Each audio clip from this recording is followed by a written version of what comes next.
നാലാമത്തെ എപ്പിസോഡിന്റെ തുടക്കത്തിൽ നമ്മളൊരു പാർട്ടിയാണ് കാണിക്കുന്നത്. ഈ പാർട്ടിയിൽ DJ പ്ലേ ചെയ്തുകൊണ്ടിരിക്കുന്നത് നമ്മുടെ റോമാണ്. റോം ഇത് പ്ലേ ചെയ്തുകൊണ്ട് നിൽക്കുന്ന അതേ സമയത്ത് തന്നെ റാഫി അങ്ങോട്ട് വന്നിട്ട്, അല്ല പ്ലേ ഒക്കെ ചെയ്ത് കഴിഞ്ഞു, ഇങ്ങ വാ, എനിക്കൊരു കാര്യമുണ്ട് എന്ന്. പക്ഷെ അവൻ പറയുന്നുണ്ട് ഇപ്പം പറ്റില്ല എന്ന്. പെട്ടെന്ന് തന്നെ കിസ് ചെയ്യാൻ നോക്കിയിട്ട്, നീ എല്ലാം പറഞ്ഞത് എനിക്ക് എന്താവശ്യമുണ്ടെങ്കിലും നിന്നോട് പറഞ്ഞാൽ മതിയെന്ന്, എനിക്കിപ്പോൾ ഫിസിക്കലായിട്ട് നിന്നെ വേണമെന്ന് പറയുന്നുണ്ട്. എടാ നീ എന്താ കാണിക്കുന്നത്, ഇവിടെ എന്തോരം പേരുണ്ട്, അതുകൊണ്ട് തന്നെ ഇതിപ്പോൾ പറ്റില്ല എന്ന് പറയുന്നുണ്ട്. പക്ഷെ അവൻ സമ്മതിക്കാത്തതുകൊണ്ട് തന്നെ അവിടെ ഇരിക്കുന്ന ഒരാളുടെ കൈയിട്ട് ആ DJ സാധനം ഹാൻഡ് ഓവർ ചെയ്തിട്ട് നമ്മുടെ റാഫിനെ വിളിച്ചോണ്ട് പോവാണ്. നീ എന്തീ കിടന്ന് കാണിക്കുന്നത്, നിനക്ക് എന്താ വേണ്ടതെന്ന് ചോദിക്കുന്നുണ്ട്. ഓ ഇപ്പം നിനക്കും എന്നെ വേണ്ട, ആർക്കും എന്നെ വേണ്ട, എൻ്റെ ഫീലിങ്സിന് ആരും ഒരു വില തരുന്നില്ല, അതുകൊണ്ട് തന്നെ ഞാൻ ആരെങ്കിലും കണ്ടുപിടിച്ചോളാന്ന് പറഞ്ഞിട്ട് അവിടെ നിൽക്കുന്ന ഒരാളുടെ അടുത്ത് ഭയങ്കര ക്ലോസ് ആയിട്ട് ബിഹേവ് ചെയ്യുന്നുണ്ട്. ഡ്രങ്കഡായ പോലെ കാറ്റ് ചെയ്യുമ്പോഴേക്കും രമ അങ്ങോട്ട് എന്നിട്ട് പറയുന്നുണ്ട്, അല്ല സോറി കേട്ടോ, എൻ്റെ ഫ്രണ്ട് കുറച്ച് അധികം ഡ്രങ്കഡ് ആയതാണ്, ഞാനിപ്പോൾ തന്നെ കൊണ്ടേക്കോളാന്ന് പറഞ്ഞിട്ട് അവനെ പിടിച്ച് വലിക്കുന്നുണ്ട്. എനിക്ക് എന്താ വേണ്ടതെന്ന് വെച്ചാൽ ഞാൻ തരാമെന്ന് പറഞ്ഞിട്ട് അവിടെ നിന്ന് കൊണ്ടുവന്നുണ്ട്. പിന്നെ അവിടെ എന്താ നടക്കുന്നതെന്ന് ഞാൻ പറയേണ്ട ആവശ്യമില്ലല്ലോ. അവിടെ നിന്ന് സീൻ കട്ടാക്കിയിട്ട് നമ്മളെ കാണിക്കുന്നത് ഹോസ്റ്റത്തിനെയാണ്. അവനാണെങ്കിൽ അവൻ്റെ ഇപ്പം ഫിസിക്കലി ഇൻറ്റിമേറ്റ് ആയ ഓരോരുത്തരുടെ ഫോട്ടോസും കാര്യങ്ങളൊക്കെ നോക്കിക്കൊണ്ടിരിക്കുകയാണ്. അവസാനത്തെ ഫോട്ടോ നോക്കുന്നത് നമ്മുടെ ടൂവയുടെയാണ്. ഇതേ സമയം ടൂവ കോൾ ചെയ്യുന്നുണ്ട്, ഞാൻ താഴെയുണ്ട്, അകത്തേക്ക് വന്നിട്ട് എന്നോട് സംസാരിച്ചോട്ടെ എന്ന്. ഇങ്ങോട്ട് വന്നോളാൻ പറയുന്നുണ്ട്. അകത്ത് വന്ന ടൂവ ആദ്യം ചോദിക്കുന്നത്, നീ എന്തൊക്കെയാണ് കാണിച്ചു കൂട്ടുന്നത് എന്ന് എനിക്ക് മനസ്സിലാവുന്നില്ല, നമ്മൾ തമ്മിലുള്ള എല്ലാം ഞാൻ ബ്രേക്കപ്പ് ചെയ്തതാണ്, പിന്നെയും എൻ്റെ പുറകെ നടന്നിട്ട് ഇങ്ങനെ ശല്യപ്പെടുത്തേണ്ട ആവശ്യമില്ലല്ലോ എന്ന് പറയുമ്പോഴേക്കും നമ്മുടെ ബോസ്റ്റൺ തിരിച്ചു ചോദിക്കുന്നത് വേറൊന്നുമല്ല, നീ കാരണോടും തമ്മിൽ ഭയങ്കര ക്ലോസ് ആണല്ലേ, നിങ്ങൾക്ക് ഫീലിങ്സ് ഉണ്ടല്ലേ എന്നൊക്കെയാണ്. അതൊന്നും നീ അന്വേഷിക്കേണ്ട ആവശ്യമില്ല എന്ന് പറയുമ്പോഴേക്കും ബോസ്റ്റോണെങ്കിൽ ഭയങ്കര ക്ലോസ് ആയിട്ട് അടുത്ത് വന്ന് നിൽക്കുന്നുണ്ട്. പക്ഷേ ഇതൊന്നും ടൂവക്ക് ഒട്ടും ഇഷ്ടപ്പെടുന്നില്ല. എൻ്റെ കാര്യത്തിൽ ഇനി മേലെ ഇടപെടരുത്, ഇങ്ങനത്തെയൊക്കെ നോൺസെൻസ് കാണിച്ചിട്ടുണ്ടെങ്കിൽ അവസാനം എന്താ വരാൻ പോവാന്ന് ഇനി ഞാൻ പറയില്ല എന്ന് പറഞ്ഞിട്ടാണ് അവൻ അവിടുന്ന് പോകുന്നത്. ജാക്കും ഡീനും ആണെങ്കിൽ ഒരു ബ്രിഡ്ജിൻ്റെ പൊക്കത്ത് പോയിക്കാണ്. നമ്മുടെ ചെറുപ്പകാലമൊക്കെ എത്ര മനോഹരമായിരുന്നു, നമ്മൾ ചെറുപ്പത്തിൽ കാണിച്ച ഓരോ കുസൃതികളൊക്കെ നിനക്ക് ഓർമ്മയില്ലേന്ന് ചോദിക്കുന്നുണ്ട്. ഉണ്ടെന്ന് പറയുന്നുണ്ട്. ശരിക്കും എനിക്ക് നിന്നെ ഒരു ഫ്രണ്ടായിട്ട് കാണാൻ പറ്റുന്നില്ല, എനിക്ക് നീ എൻ്റെ ലവർ തന്നെയാണ് ഇപ്പോൾ എന്ന് പറയുന്നുണ്ട്. ഞാൻ നിനക്ക് ഒരു ഹെൽപ്പ് ചെയ്യാം, അവനെ ബ്ലോക്ക് ചെയ്തത് അൺബ്ലോക്ക് ആക്കുന്നുണ്ട്, ഇതാണ് എനിക്കിപ്പോൾ നിനക്ക് വേണ്ടിയിട്ട് ചെയ്തു തരാൻ പറ്റത്തുള്ളൂ, നമ്മൾ ഫ്രണ്ട്സായിട്ട് തന്നെ ഇരിക്കുന്നതാണ് നല്ലത്, എനിക്കപ്പോൾ നിൻ്റെ പൊസസീവ് ഒന്നും ഉണ്ടാവില്ല എന്ന് പറയുന്നുണ്ട്. ഞാൻ ബെറ്റർ ആയിട്ടുള്ളൊരു ഡീനാവും, നിന്നെ പഴയ പോലെ എന്നെ ലവ് ചെയ്യിപ്പിക്കും എന്നൊക്കെ നമ്മുടെ ഡീൻ പറയുന്നുണ്ട്. അങ്ങനെ ഡീൻ പറയുന്നുണ്ട്, ഞാൻ ഇനി ഒരു പുതിയ മനുഷ്യനാവാൻ പോവാണ്, എന്തൊക്കെ വന്നാലും ഞാൻ എൻ്റെ ജാക്കിനെ വിട്ടുകളയില്ലെന്ന്. ജാക്കാണെങ്കിൽ ഞാനതിന് വെയിറ്റിംഗ് ആണെന്ന് പറയുന്ന ഒരു സീനും കൂടി നമ്മളെ കാണിക്കുന്നുണ്ട്. ഇവിടുന്ന് കട്ട് ചെയ്തിട്ടുണ്ടെങ്കിൽ ടൂയാറിനോടും കൂടി അവരുടെ ഡ്രാമക്ക് ആവശ്യമായിട്ടുള്ള ഡ്രസ്സിൻ്റെ മെറ്റീരിയൽസും കാര്യങ്ങളൊക്കെ എടുക്കാനായിട്ട് പോയേക്കണേണ്. കുറേ കടയിൽ കയറുന്നുണ്ട്. അങ്ങനെ നമ്മുടെ ടൂവയാണെങ്കിൽ ഒരു ചീരികൾ എടുക്കാൻ പോകുമ്പോൾ അതിൻ്റെ കാലൊന്ന് സ്ലിപ്പായി വീഴുന്നുണ്ട്. പിടിക്കുന്നത് നമ്മുടെ അർണോടാണ്. ഇത് BL സീരീസിലെ ഒരു ഐക്കോണിക് സീനാണല്ലോ, എന്തെങ്കിലും എടുക്കാൻ പോകുമ്പോൾ വീഴുന്നത്. പെട്ടെന്ന് തന്നെ അർണോട് പറയുന്നുണ്ട്, ഞാൻ എടുത്തു തരാമെന്ന്. അവനങ്ങനെ ആ സാധനം എടുത്തുകൊണ്ടിരിക്കുമ്പോഴാണ് ഒരു പെൺകുട്ടി അങ്ങോട്ടേക്ക് അർണോളുടെ പേര് വിളിച്ച് വരുന്നത്. നിനക്ക് സുഖമാണെന്നൊക്കെ ചോദിക്കുന്നുണ്ട്. നീ പുതിയ പ്ലേയിൽ അഭിനയിക്കുന്നതൊക്കെ ഞാൻ അറിഞ്ഞു, എന്തായാലും നന്നായിരിക്കട്ടെ എന്നൊക്കെ പറഞ്ഞ് ആ പെൺകുട്ടി പോകുന്നുണ്ട്. പെൺകുട്ടി പോയതിന് ശേഷം നമ്മുടെ ടൂ വന്നിട്ട് ചോദിക്കുന്നുണ്ട്, ഇതാരാന്ന്. ഇത് എൻ്റെ ഫ്രണ്ടായിരുന്നു, അവസാനം അവൾ എന്നോട് ഇഷ്ടമെന്ന് പറഞ്ഞു, അത് കഴിഞ്ഞിട്ട് ഞങ്ങളുടെ ആ ഫ്രണ്ട്ഷിപ്പ് കണ്ടിന്യൂ ചെയ്യാൻ പറ്റിയിട്ടില്ല, അതുകൊണ്ട് തന്നെ ഞാൻ അന്നെടുത്ത തീരുമാനമാണ്, ഫ്രണ്ടായിട്ടുള്ള ഒരാളുടെ ഒപ്പം ഞാൻ റിലേഷൻഷിപ്പിൽ വെക്കില്ല. നമ്മുടെ ജാക്കിനെയും ടീനെയും കണ്ടില്ലേ, അവരെ പോലെ എനിക്ക് ആവാനായിട്ട് താല്പര്യമില്ലാന്ന് നമ്മുടെ ടൂ പറയുന്നത് കാണിക്കുന്നുണ്ട്. നോൾഡ് എന്തായാലും എന്നെ റിജക്റ്റ് ചെയ്യും, കാരണം അവന് ഈ റിലേഷൻഷിപ്പിൽ താല്പര്യം ഉണ്ടാവില്ല എന്ന്. അവിടെ നിന്ന് സീൻ കട്ട് ചെയ്ത് നമ്മൾ കാണിക്കുന്നത് നമ്മുടെ റെമോൻ്റെ വീടാണ്. അവനാണെങ്കിൽ ബ്രേക്ക്ഫാസ്റ്റ് ഉണ്ടാക്കി കൊണ്ടിരിക്കുകയാണ്. അപ്പോഴാണ് നമ്മുടെ റാഫി എണീക്കുന്നത്.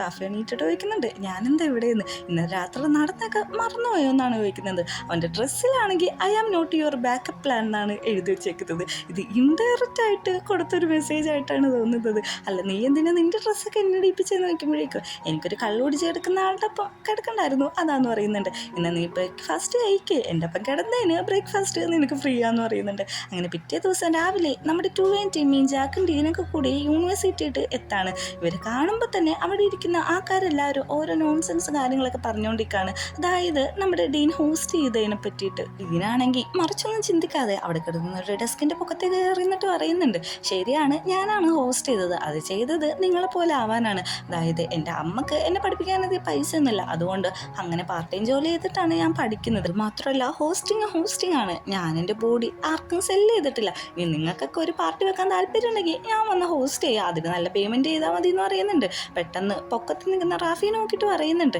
നീയാണ് ഇതൊക്കെ ലീക്ക് ചെയ്തെന്ന് എനിക്കറിയാം, പക്ഷെ നീ ഒരു കാര്യം മനസ്സിലാക്കിക്കോ, ഇത് എനിക്ക് ഹേർട്ടായിട്ടില്ലെന്ന്. അങ്ങനെ അവൻ താഴെ ഇറങ്ങുന്നുണ്ട്. അവൻ്റെ ഫ്രണ്ട്സ് എല്ലാവരും കൈയടിക്കുന്നുണ്ട്. കാരണം ഈ ഒരു സിറ്റുവേഷനെ അവൻ നല്ലൊരു രീതിയിൽ തന്നെയാണ് നേരിട്ടത്. അങ്ങനെ റിഹേഴ്സലിൻ്റെ സമയത്താണ് നമ്മുടെ ജാക്കു അറിയുന്നുണ്ട്, നിങ്ങൾ കണ്ണടച്ചു കൊടുക്കുമ്പോൾ നിങ്ങളുടെ മുമ്പിൽ നിൽക്കുന്നത് നിങ്ങളുടെ ഇഷ്ടപ്പെട്ടവരാണെന്ന് വിചാരിക്കുക, എന്നിട്ട് ആക്ട് ചെയ്യാനായിട്ട്.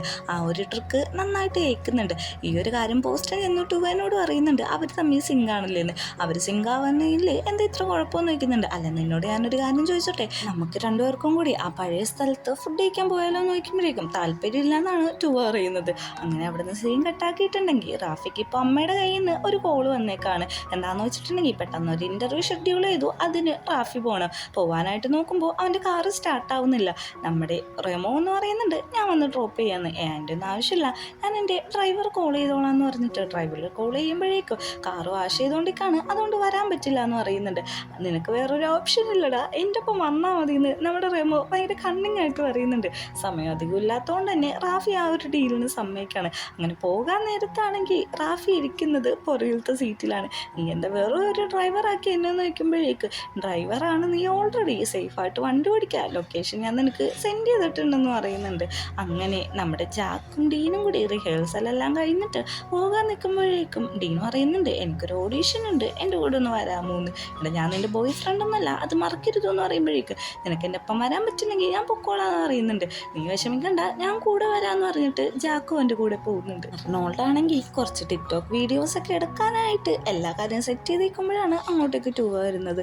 എടാ എന്താ ചെയ്യുന്നതെന്ന് ചോദിക്കുന്നുണ്ട്. എടാ എനിക്ക് വേറെ പണിയൊന്നുമില്ല, അതുകൊണ്ട് കുറച്ച് വീഡിയോസ് എടുക്കാമെന്ന് വിചാരിച്ചു. അല്ല ഇന്നലെ ഞാൻ പഠിപ്പിച്ചത് നീ പഠിച്ചോന്ന് നോക്കുമ്പോഴേക്കും ഞാൻ കുറച്ച് പ്രാക്ടീസ് ചെയ്തിട്ടുണ്ടെന്ന് പറയുന്നുണ്ട്. എന്നാൽ വാ നമുക്കൊരു ടിക്ടോക്ക് വീഡിയോ എടുക്കാമെന്ന് പറഞ്ഞിട്ട് ഇന്നലെ പഠിച്ച കാര്യങ്ങൾ രണ്ടുപേരും പ്ലേ ചെയ്യുന്നുണ്ട്. ഇത് കണ്ടുകൊണ്ട് ബോസ്റ്റം മാറി നിൽക്കുന്നുണ്ട്. ഇവർ ഈ ടിക്ടോക്ക് വീഡിയോ കാണാനായിട്ട് നല്ല രസമാണ്.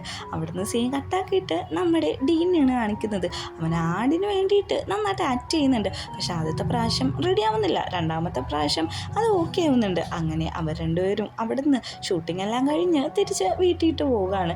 നമ്മുടെ റാഫിയാണെങ്കിൽ കൃത്യസമയത്ത് തന്നെയാണ് അവിടെ എത്തിയിരിക്കുന്നത്. അമ്മ ചോദിക്കുന്നുണ്ട്, നീ എന്താ എത്ര ലേറ്റ് ആയെന്ന്. അല്ല വണ്ടി കിട്ടാൻ വൈകിയെന്ന് പറയുന്നുണ്ട്. പെട്ടെന്ന് തന്നെ അങ്ങോട്ടേക്ക് റെമോ വന്നിട്ട് പറയാണ്, ഞാനിവൻ്റെ ഫ്രണ്ടാണെന്ന്. അല്ലെങ്കിൽ വേറെ എന്തെങ്കിലും മാറ്റി പറയുന്നത് നന്നായിട്ട് അറിയാം. അല്ല നീ എന്ത് കോസ്റ്റ്യൂമാണ് ഇട്ടേക്കുന്നത്. അല്ല കോളേജിൽ പോകുന്ന കോസ്റ്റ്യൂമാണെന്ന് പറയുന്നുണ്ട്. വേഗം ചേഞ്ച് ചെയ്യാനായിട്ട് അമ്മയും പറയുന്നുണ്ട്. അങ്ങനെ ഉച്ചത്തെ ലഞ്ച് കഴിക്കാനായിട്ട് നമ്മുടെ ടൂവേറിനോടും കൂടി വന്നേക്കുന്നത് ഒരു ഇന്ത്യൻ റെസ്റ്റോറൻറ്റിലാണ്. ഇവർ മസാല ദോശയാണ് കഴിക്കുന്നത്. എന്നിട്ട് പറയുന്നുണ്ട് നല്ല ടേസ്റ്റൊക്കെ ഉണ്ടെന്ന്. നമ്മൾ ഇത്ര നാൾ കഴിച്ചിരുന്നതൊക്കെ റോങ് ആയിരുന്നുടാ, ശരിക്കും മസാല ദോശ കഴിക്കേണ്ടത് ഈ ഒരു രീതിക്കാണ്. ഇനി അച്ഛനോട് പറഞ്ഞ് മേടിച്ചിട്ട് വേണം നമ്മുടെ അർണോട് കഴിക്കുന്ന പോലെ ഒന്ന് ട്രൈ ചെയ്യാനായിട്ട്.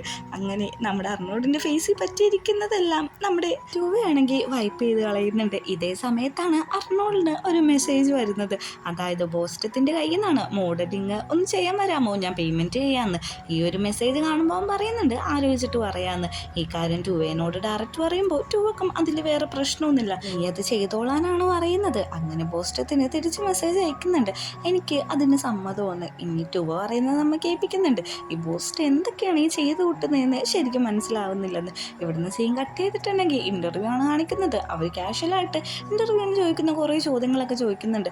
എന്നിട്ട് ചോദിക്കുന്നുണ്ട് റാഫിക്ക് അഭിനയത്തിൽ താല്പര്യമുണ്ടോ എന്നൊക്കെ. അമ്മ പറയാണ് അവന് നന്നായിട്ട് താല്പര്യമുണ്ട്, അവനിപ്പോൾ കോളേജിൽ ഡ്രാമയിൽ ലീഡ് ക്യാരക്ടറായിട്ടാണ് അഭിനയിച്ചുകൊണ്ടിരിക്കുന്നത്. ഇത് കേൾക്കുന്ന നമ്മുടെ റെമോ ആണെങ്കിൽ ഒന്ന് ചിരിക്കുന്നുണ്ട്. റാഫി ആണെങ്കിൽ പെട്ടൊരവസ്ഥയിലാണ് അവിടെ ഇരിക്കുന്നത്. അവൻ ആ ഇൻ്റർവ്യൂവിന് കാര്യങ്ങൾക്കൊന്നും താല്പര്യമൊന്നുമില്ല. അങ്ങനെ ഫോട്ടോസൊക്കെ എടുത്തു കഴിഞ്ഞിട്ട് അവൻ അവിടെ നിന്ന് പതിയെ മൂവാണ്. മേക്കപ്പ് റൂമിൽ വന്ന് മേക്കപ്പ് എല്ലാം റിമൂവ് ചെയ്യുന്ന സമയത്ത് അങ്ങോട്ടേക്ക് റൂമ് ഒന്ന് ചോദിക്കുന്നുണ്ട്, നീ എന്തിനാ ഇങ്ങനെയൊക്കെ കള്ളം പറയുന്നത്, നീയാണോ ആ ക്യാരക്ടർ ചെയ്യുന്നത്, പിന്നെ എന്തിനാ അമ്മേനോട് ഇങ്ങനെയൊക്കെ പറഞ്ഞെന്ന് ചോദിക്കുമ്പോഴേക്കും, നീ എന്താ പൊട്ടം കളിക്കുകയാണോ, ഞാൻ എൻ്റെ അമ്മേനോട് അങ്ങനെയൊന്നും പറഞ്ഞിട്ടൊന്നുമില്ല, നിനക്ക് എൻ്റെ ഫേസ് കണ്ടാൽ മനസ്സിലാവില്ലേ, ഡ്രാമയിൽ ഉണ്ടെന്ന് മാത്രമേ ഞാൻ പറഞ്ഞിട്ടുള്ളൂ, ബാക്കിയല്ല അമ്മയാണ് ഫില്ലപ്പ് ചെയ്തെടുത്തതെന്ന്. ഈ ഒരു കാര്യം കേൾക്കുമ്പോഴേക്കും റെമോക്ക് എന്തോ പോലെ ആവുന്നുണ്ട്. നിനക്ക് ഇഷ്ടമല്ലാത്ത കാര്യം ഇഷ്ടമല്ലാന്ന് അപ്പം തന്നെ പറയണം കേട്ടോ എന്ന് പറയുന്നുണ്ട്. ഈവനിങ് ആകുമ്പോൾ ജാക്കും ഡീനും നമ്മുടെ ടിമ്മിയും ടൂവയൊക്കെ കൂടി ഒരു ബാറിൽ പോയിരുന്ന് ഡ്രിങ്ക്സ് കുടിക്കുകയാണ്. കാരണം എന്താണെന്ന് വെച്ചിട്ടുണ്ടെങ്കിൽ ഇവർക്ക് പൊതുവെ സ്പോൺസറിനെ കിട്ടി, അതുകൊണ്ട് ടിമ്മിയാണ് ഈ പ്രോഗ്രാം നടത്തുന്നത്. ഇവിടെ ആയാലും നമ്മുടെ ടൂവയാണെങ്കിൽ ഭയങ്കര സാഡായിട്ടാണ് ഇരിക്കുന്നത്. ഇതെല്ലാവരും നോട്ടീസ് ചെയ്യുന്നുണ്ട്. എന്ത് പറ്റിയെന്ന് ചോദിക്കുമ്പോഴേക്കും ഒന്നുമില്ല എന്ന് പറയുന്നുണ്ട്. അന്ന് ഡ്രിങ്ക്സ് കുടിക്കാൻ പറയുന്നുണ്ട്. പെട്ടെന്ന് തന്നെ നമ്മുടെ ഡീൻ പറയാണ്, ഞാനൊന്ന് വാഷ്റൂമിൽ പോയിട്ട് തിരിച്ചു വരാമെന്ന്. അങ്ങനെ അവൻ ബാത്റൂമിട്ട് അവിടുന്ന് എണീറ്റും പോകുന്നുണ്ട്. അതേസമയം മോഡലിങ് തുടങ്ങുന്നത് തന്നെ രണ്ടുപേരും ബിയർ കുടിച്ചിട്ടാണ്. എങ്ങനെ ഞാൻ പോസ് ചെയ്യേണ്ടതെന്ന് നോക്കുമ്പോഴേക്കും, നിനക്ക് ഇഷ്ടമുള്ള പോലെ പോസ് ചെയ്തോ, ഷർട്ടൊക്കെ ഊരിയിട്ട് നിന്നോളാൻ നോക്കിക്കോളാൻ പറയുന്നുണ്ട്. എല്ലാം ഫ്രീ ആയിട്ട് ഹാൻഡിൽ ചെയ്തോളാനും പറയുന്നുണ്ട്. പോസ്റ്റത്തിൻ്റെ നോട്ടം തന്നെ ഭയങ്കര വിയേർഡായിട്ടാണ് എനിക്ക് ഫീൽ ചെയ്യുന്നത്.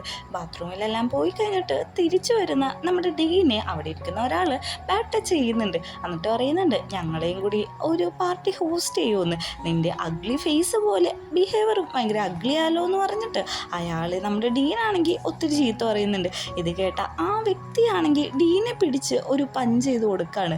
ഇത് കണ്ടിട്ട് ഡീൻ ചുമ്മാതിരിക്കുമോ, അവനും തിരിച്ച് പഞ്ച് ചെയ്യുന്നുണ്ട്. അങ്ങനെ ഒരു ചെറിയ ഫൈറ്റ് ആവുന്നുണ്ട്. ഇതിൻ്റെ ഇടയിൽ നമ്മുടെ ജാക്ക് വന്ന് ഇടപെടുന്നുണ്ട്. ജാക്കിൻ്റെ ഹൈപ്പർ കൂടിയോണ്ട് തന്നെ നമ്മുടെ ഡീനാണെങ്കിൽ അവനൊന്ന് സമാധാനിപ്പിക്കുന്നുണ്ട്. കാറിലിരിക്കുന്ന ടൂവയാണെങ്കിൽ ബോസ്റ്റത്തിൻ്റെ ഒരു സ്റ്റോറി കാണുകയാണ്. ഇത് കാണുന്ന അവന് ഭയങ്കരമായിട്ട് ടെൻഷനായിട്ട്, നീ ഇവിടെ നിന്ന് ഡ്രിങ്ക്സ് ഓടിച്ചോ, എനിക്കൊരു എമർജൻസി ഉണ്ടെന്ന് പറഞ്ഞിട്ട് അവിടുന്ന് പോവാണ്. ടിമ്മിയാണെങ്കിൽ എല്ലാവരും എന്നിട്ടിട്ട് പോവാണ്. ആ പോട്ടെ, എനിക്ക് ഞാൻ തന്നെ കമ്പനി ഉണ്ടെന്ന് പറഞ്ഞിട്ട് ഒറ്റയ്ക്കിരുന്ന് ഡ്രിങ്ക്സ് കുടിച്ചുകൊണ്ടിരിക്കുകയാണ്. വീട്ടിലെത്തിയ ജാക്കാണെങ്കിൽ ഡീൻ്റെ ഫേസിൽ കുറച്ച് ഐസ് ബാഗ് ഒക്കെ വെച്ച് കൊടുക്കുന്നുണ്ട്. എടാ നീ ഇങ്ങനെ വെക്കല്ലേ, എനിക്ക് ശരിക്കും വേദന എടുക്കുന്നുണ്ട്. എന്നിട്ട് ചോദിക്കുന്നുണ്ട്, എടാ നിനക്ക് എന്നെ ശരിക്കും ഇഷ്ടമാണോ എന്ന്. നമ്മുടെ ജാക്കാണെങ്കിൽ ഒന്നും മിണ്ടുന്നില്ല, ഒരു കിസ്സാണ് കൊടുക്കുന്നത്. ഇതിൽ നിന്ന് നിനക്ക് കിട്ടേണ്ട ആൻസർ കിട്ടിയെന്ന് ഞാൻ വിശ്വസിക്കുന്നു എന്ന് പറഞ്ഞിട്ട് രണ്ടുപേരും കൂടി ഭയങ്കര ക്ലോസ് ആയിട്ട് ഇരിക്കുന്നത് കാണിക്കുന്നുണ്ട്. എന്ന് സീൻ കട്ട് ചെയ്തിട്ട് നമ്മളെ കാണിക്കുന്നത് ബോസ്റ്റത്തിൻ്റെ വീടാണ്. അവിടെയാണെങ്കിൽ ഷൂട്ടിങ് നന്നായിട്ട് നടന്നുകൊണ്ടിരിക്കുകയാണ്. പെട്ടെന്ന് തന്നെ നമ്മുടെ ടൂവിനെ പറ്റി ചോദിക്കുന്നുണ്ട്, നിങ്ങൾ തമ്മിൽ എങ്ങനെയാണ് ഫീലിങ്സ് ഉണ്ടോയെന്നൊക്കെ. ഞാനത് പറയാൻ വേണ്ടിയിട്ടാണ് ശരിക്കും ഇന്ന് എൻ്റെ മോഡലായിട്ട് ഇങ്ങോട്ട് വന്നേക്കുന്നത്. നീ അവൻ്റെ പുറകെ നടക്കുന്നത് അവനോട്ട് കംഫർട്ടബിൾ അല്ല, അതുകൊണ്ട് ഇനി അത് നിർത്തിക്കൊള്ളാൻ പറയുന്നുണ്ട്. എന്നാൽ നിനക്ക് അവനെ ഇഷ്ടമാണോ എന്ന് ചോദിക്കുമ്പോഴേക്കും എനിക്ക് അവനോട് എന്തൊരു ഫീലിങ്സ് ഉണ്ട്, പക്ഷെ അത് ഇഷ്ടമാണെന്ന് എനിക്കറിയില്ല എന്ന് പറയുന്നുണ്ട്. പക്ഷേ ഈ ബോസ്റ്റൺ ചെയ്യുന്നത് നമ്മുടെ അർണോഡിനെ സെഡ്യൂസ് ചെയ്യാൻ വേണ്ടിയിട്ട് നോക്കുകയാണ്. ഇതേ സമയത്താണ് ടൂ അങ്ങോട്ട് കയറി വരുന്നത്. നിങ്ങൾ എന്താ ചെയ്തുകൊണ്ടിരിക്കുന്നതെന്ന് ചോദിക്കുമ്പോഴേക്കും എന്നെപ്പറ്റി സംസാരിച്ചുകൊണ്ടിരിക്കുകയെന്ന് പറയുന്നുണ്ട്. എന്നെപ്പറ്റി എന്താണെന്ന് ചോദിക്കുമ്പോഴേക്ക് ഈ നിൽക്കുന്ന അർണോഡിന് നിന്നെ ഇഷ്ടമാണ്, അവന് ഫീലിങ്സ് ഉണ്ടെന്നൊക്കെ പറയുന്നതെന്ന് പറയുന്നുണ്ട്. പക്ഷേ എനിക്കറിയാം നിനക്ക് അങ്ങനെ ഇല്ലയെന്ന് പറഞ്ഞിട്ട് നമ്മുടെ ടൂവേനെ കിസ് ചെയ്യാൻ വേണ്ടിയിട്ട് അടുത്തേക്ക് പോസ്റ്റ് വലിക്കുന്നുണ്ട്. പെട്ടെന്ന് തന്നെ അർണോഡ് തട്ടി മാറ്റിയിട്ട് നമ്മുടെ ടൂവേനെ പിടിച്ചങ്ങ് കിസ് ചെയ്യാണ്. എൻ്റെ ദൈവം ഈ സീൻ കണ്ടപ്പോൾ എനിക്ക് എന്തൊരു സന്തോഷം എന്നറിയാം. ഇന്നത്തെ എപ്പിസോഡിൽ എനിക്ക് സന്തോഷം ചെയ്തു. ഒന്ന് മസാല ദോശ, രണ്ട് അർണോഡും ടൂവേയും കൂടി കിസ് ചെയ്താണ്. ഇവർ കിസ് ചെയ്തുകൊണ്ടിരിക്കുന്ന ഇടയിൽ കൂടി നമ്മുടെ ടൂവേനെ കിസ് ചെയ്യാനായിട്ട് പിന്നെയും നമ്മുടെ ബോസ്റ്റൻ ചെല്ലുന്നുണ്ട്. പെട്ടെന്ന് തന്നെ അർണോഡ് തള്ളി മാറ്റിയിട്ട് പറയുന്നുണ്ട്, ഇനി ഞാൻ അവസാനമായിട്ട് വാണിംഗ് ചെയ്യാണ്, ഇവൻ്റെ പുറകെ നടക്കരുത് എന്ന് പറഞ്ഞിട്ട് നമ്മുടെ ടൂവേനും വിളിച്ചുകൊണ്ട് അവിടുന്ന് പോവുകയാണ്. ഈ ഒരു സീനും കൂടി കാണിച്ചിട്ടാണ് ഇന്നത്തെ എപ്പിസോഡ് അവസാനിക്കുന്നത്. ഇന്നത്തെ എപ്പിസോഡ് ഭയങ്കര ഫയറായിട്ടാണ് എനിക്ക് ഫീൽ ചെയ്തത്. നിങ്ങളുടെ ഫീലിങ്സ് ഒന്ന് കമൻറ്റ് ചെയ്യുക. പിന്നെ ചാനൽ സബ് ചെയ്യാനായിട്ട് ആരും മറക്കരുത്.